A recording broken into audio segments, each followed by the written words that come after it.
8వ తేదీన జెడ్పీటీసీ అభ్యర్థుల ప్రకటనట. ఒక్కో స్థానానికి 3 చొప్పున పేర్లను పంపాలని జిల్లా కమిటీలకు పీసీసీ ఆదేశం. నేడు సాయంత్రం అందబోతున్న జాబితాలు రేపు పరిశీలన. 7వ తేదీన రేవంత్ రెడ్డి భేటీ అట. రేవంత్తో భేటీ. ఇప్పుడు ఈ జెడ్పీటీసీలు 565 ఉన్నాయి. అంటే 565 మండలాలకి ఒక్కొక్క మండలానికి ఒక్కొక్క జెడ్పీటీసీ. 565 జెడ్పీటీసీలు ఆయా జిల్లాల్లో 31 జెడ్పీ చైర్పర్సన్లు ఉన్నారు. మెజారిటీ జెడ్పీటీసీలు కలిసి జెడ్పీ చైర్పర్సన్ని ఎన్నుకుంటారు. ఇది ముఖ్యంగా పార్టీలందరికీ, ముఖ్యంగా రాజకీయ నాయకులకి ఇది చాలా కీలకమైన ఎలక్షన్, పెద్ద పెద్ద లీడర్లకు. ఎందుకంటే రాజకీయ అరంగేట్రం చేయడానికి జెడ్పీ చైర్మన్ని, జెడ్పీటీసీ పదవిని ఉపయోగించుకుంటున్నారు. ఇప్పుడు చాలామంది వార్తలు వింటున్నాం కదా, ఈయన బిడ్డే, ఆయన కోడలు, ఆయన ఇంకోరు పోటీ చేయబోతున్నారన్న ఒక చర్చ ఒకటి నడుస్తున్నది. దేనికి? జెడ్పీటీసీ అవుతే ఆ జిల్లాలో జెడ్పీ చైర్మన్ అవ్వడానికి అవకాశాలు. జెడ్పీ చైర్మన్ అయితే 5 సంవత్సరాలు ఆ జిల్లా తన రాజకీయ పెత్తనము, దాని తర్వాత ఎమ్మెల్యేగానో ఎంపీగానో ఇంకో దాని కిందనో పోటీ చేయడానికి అవకాశం. అంటే రాజకీయాల్లో అరంగేట్రం చేయడానికి ఈ జెడ్పీటీసీ పదవిని ఉపయోగించుకుంటున్నారు. సో కాబట్టి ఎలక్షన్ చాలా కీలకం అన్నమాట. ఇప్పుడు అన్నింటికంటే సర్పంచులు, ఎంపీటీసీల కంటే దీన్ని చాలా కీలకంగా అన్ని పార్టీలు భావిస్తున్నాయి. అయితే కాంగ్రెస్ వాళ్ళట ఒక్కొక్క జెడ్పీటీసీ స్థానానికి 3 పేర్లను సూచించమని అడుగుతున్నారట. దాని తర్వాత దాంట్లో ఫిల్టర్ చేసి ఒక్కరిని డిసైడ్ చేస్తారనమాట. స్థానిక సంస్థల ఎన్నికలకు సిద్ధమవుతున్న కాంగ్రెస్ పార్టీ తమ జెడ్పీటీసీ అభ్యర్థుల జాబితాను ఈ నెల 8వ తేదీన ప్రకటించబోతున్నది.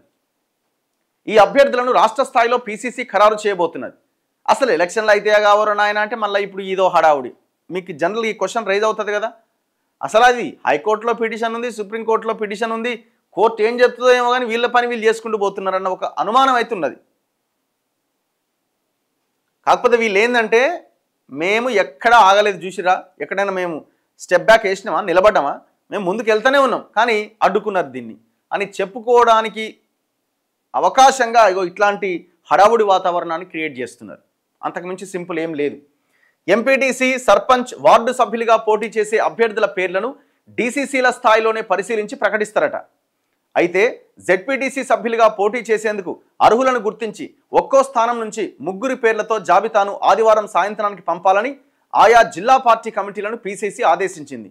ఎందుకు మరి మిగతా ఈ పీసీసీ దాకా రావు అని అంటే, నేను చెప్పిన కదా ఇంతకుముందు, వాళ్ళకు సంబంధించిన వాళ్ళు పోటీ చేయడానికి, ఆ జిల్లాలో నాయకత్వం వాళ్ళ చేతిలోనే ఉండడానికి ఇది పీసీసీ దాకా రావాలన్నట్టు.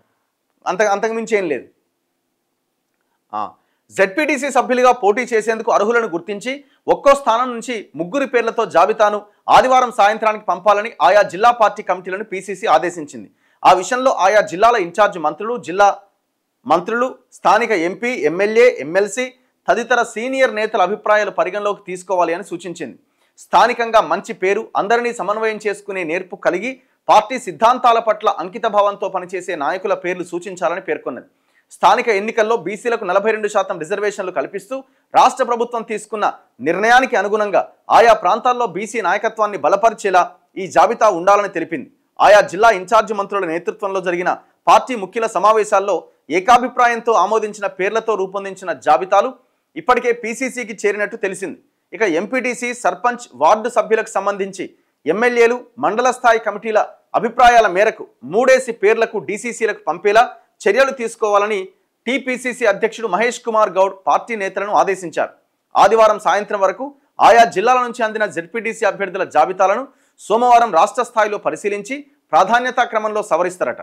అనంతరం ఈ నెల 7వ తేదీన పీసీసీ చీఫ్తో పాటుగా ఎన్నికల కమిటీ ప్రతినిధులు ముఖ్యమంత్రి రేవంత్ రెడ్డితో సమావేశమై ఆయా జిల్లాల నుంచి వచ్చిన జాబితాలు పరిశీలించి జాబితాపై నిర్ణయం తీసుకుంటారని పీసీసీ వర్గాలు పేర్కొన్నాయి. పోటీ తీవ్రంగా ఉంటే సంప్రదింపులు చేస్తారట. రిజర్వేషన్ల వివరాలు ఇవ్వండి. ఇట్లా ఈ జెడ్పీటీసీ 3 పేర్లు ఏదో డిసైడ్ చేసి దాంట్లో మళ్ళీ ఒక్కరిని ఫిల్టర్ చేస్తారట. చూడాలి ఏముంటుందో.